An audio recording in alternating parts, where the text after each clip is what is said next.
이것은 단순한 리매치가 아닙니다. 벼랑 끝에 몰린 두 야수가 벌이는 마지막 생존 본능의 충돌이자 스포츠맨십이 실종된 자본주의의 민낯입니다. 지금부터 그 불편한 진실을 하나씩 파헤쳐 보겠습니다.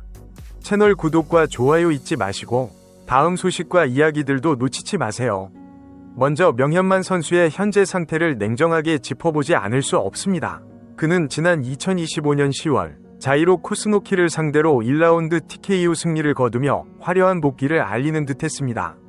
표면적인 기록만 보면 여전히 강력한 화력을 지닌 헤비급 강타자처럼 보이지만 전문가들과 예리한 팬들이 주목한 것은 경기 내용이 아닌 경기장 밖에서의 모습이었습니다. 최근 격투기 커뮤니티와 유튜브 인터뷰 영상 등을 통해 노출된 명현만의 목소리는 과거의 그 명료하고 힘있는 톤을 잃은 지 오래입니다. 펀치 드렁크의 초기 증상으로 강력하게 의심되는 발음의 부정확함과 어눌한 말투는 그가 더 이상 엘리트 레벨의 내구력을 갖추지 못했음을 시사하는 결정적인 증거로 받아들여지고 있습니다. 잦은 타격 누적으로 인한 신경학적 노쇠와 징후가 뚜렷한 상황에서 현재의 명현만은 사냥 능력을 상실해가는 이빨 빠진 호랑이 상태라고 진단해도 과언이 아닙니다. 그런데 더 흥미롭고도 씁쓸한 것은 챔피언 황인수 선수의 행보입니다. 대중은 그가 명현만과의 1차전 승리 이후 침묵만 지킨 줄 알았지만 사실 그는 꾸준히 국내 무대를 평정해왔습니다. 2024년 12월 김한슬 선수를 제압하고 이어 2025년 3월에는 임동환 선수까지 연파하며 국내에는 더 이상 적수가 없음을 증명했습니다.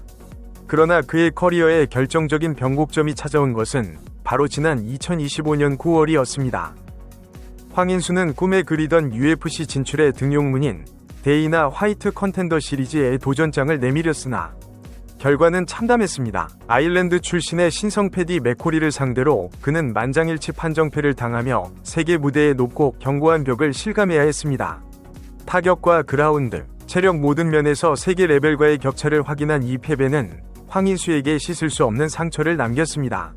즉, 지금 추진되고 있는 명현만과의 2차전은 황인수가 전성기를 구가하며 여유롭게 선택한 방어전이 아니라 국제 경쟁력의 한계를 뼈저리게 확인하고 다시 자신이 왕으로 군림할 수 있는 안전한 국내 시장, 그 중에서도 가장 확실한 돈벌이가 되는 명현만 카드를 급하게 꺼од은 것에 불과합니다.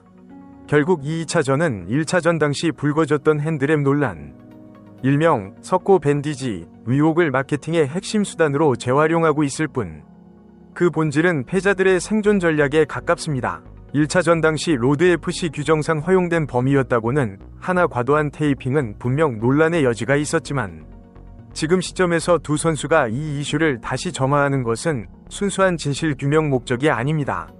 명현만은 자신의 꺾여가는 커리어 끝자락에서 대중의 이목을 끌 자극적인 서사가 절실히 필요하고, 황인수는 컨텐더 시리즈 패배로 구겨진 자존심을 회복하고 수익을 극대화할 수 있는 가장 확실한 재물이 필요한 것입니다. 두 선수는 과거의 드라마틱한 부상과 의혹들을 이번 머니게임을 위한 예고편으로 적극 활용하고 있습니다. 특히 명현만이 최근 승률을 50%로 낮춰 잡으며 한 발 물러선 태도를 보인 것은 매우 의미심장합니다. 이는 자신의 신체 능력이 예전 같지 않음을 스스로 인정한 것인 동시에 패배했을 때의 리스크를 줄이려는 노련한 혹은 비겁한 수싸움으로 해석됩니다. 스포츠 비즈니스 관점에서 볼 때 황인수의 선택은 철저한 실리 추구 그 자체입니다. 만약 그가 진정한 증명을 원했다면 컨텐더 시리즈 패배 이후 다른 해외 강자와의 재대결을 추진하거나 아시아권의 다른 챔피언급 선수들을 콜했어야 합니다. 하지만 그는 이미 2023년에 한 차례 꺾어본 적 있는, 그리고 현재 신체적 노쇠화와 뇌손상 우려가 뚜렷한 명현만을 택했습니다. 이는 전형적인 로우 리스크 하이 리턴 전략입니다. 명현만은 여전히 국내 시장에서 가장 높은 조회수와 파이트머니를 보장하는 우량주이기 때문입니다. 대중이 황인수를 향해 스포츠적 야망을 잃고 돈을 쫓는 사업가가 되었다고 비판하는 이유가 바로 여기에 있습니다. 세계 무대에서의 경쟁력 부족을 확인한 챔피언이 선택한 곳은 가시밭길이 아닌 꽃길이었던 셈입니다. 최근 목격담과 관계자들의 증언에 따르면 명현만 선수의 행보는 도전자라기보다 끈질긴 세일즈맨에 가깝다는 평이 지배적입니다.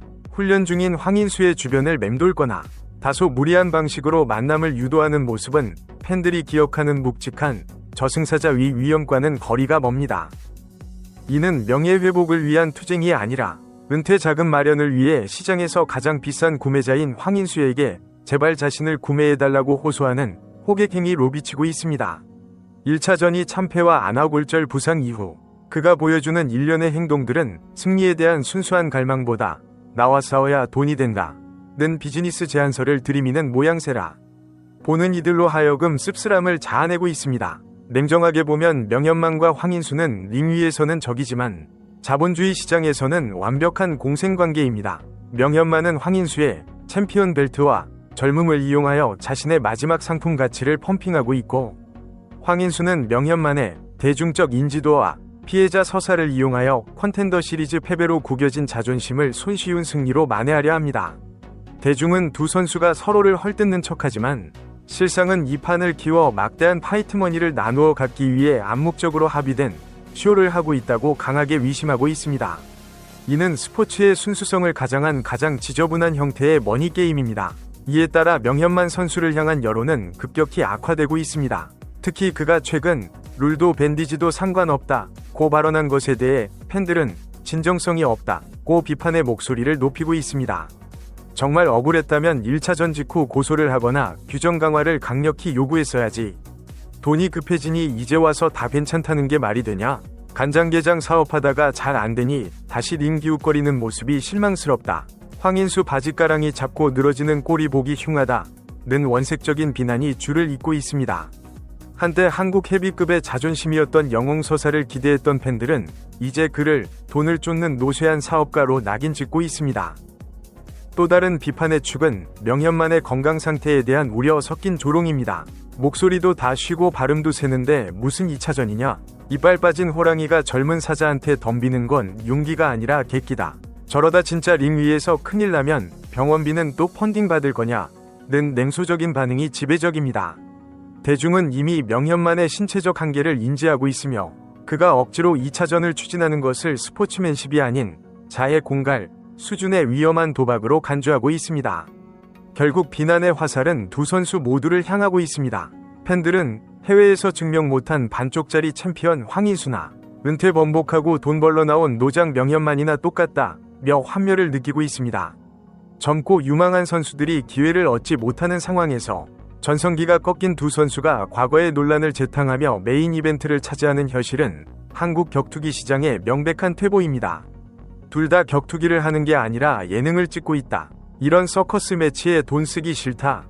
는 여론은 이번 2차전이 흥행할 수는 있어도 존경받기는 불가능함을 시사합니다. 결국 이 2차전이 본질은 서로의 필요 충분 조건이 맞아떨어진 비즈니스 담합입니다. 명현만은 기량이 완전히 소멸하기 전에 은퇴 자금을 확보해야 하고 황인수는 해외 진출 실패의 쓴맛을 잊게 해줄 달콤한 승리와 수익이 필요합니다. 한쪽은 육체가 무너져 내리고 있고 한쪽은 더 높은 곳으로의 꿈이 꺾였습니다. 팬들이 느끼는 피로감의 원천은 바로 이 지점입니다. 스포츠는 공정한 규칙 아래 최상의 신체 능력을 가진 혹은 더 높은 곳을 향해 가는 선수들이 겨루는 무대여야 합니다. 하지만 은퇴를 앞둔 노장과 세계 무대에서 밀려나 안방으로 돌아온 챔피언이 벌이는 이 경기는 링 위에서의 처절한 승부가 아니라 이미 계산기가 두드려진 엔터테인먼트 쇼에 불과합니다. 이빨 빠진 호랑이는 더 이상 야생에서 사냥하지 않습니다. 대신 서커스 단상에 올라 과거의 영광을 팝니다. 명현만과 황인수 두 선수가 보여주는 현재의 모습은 슬프게도 후자에 가깝습니다.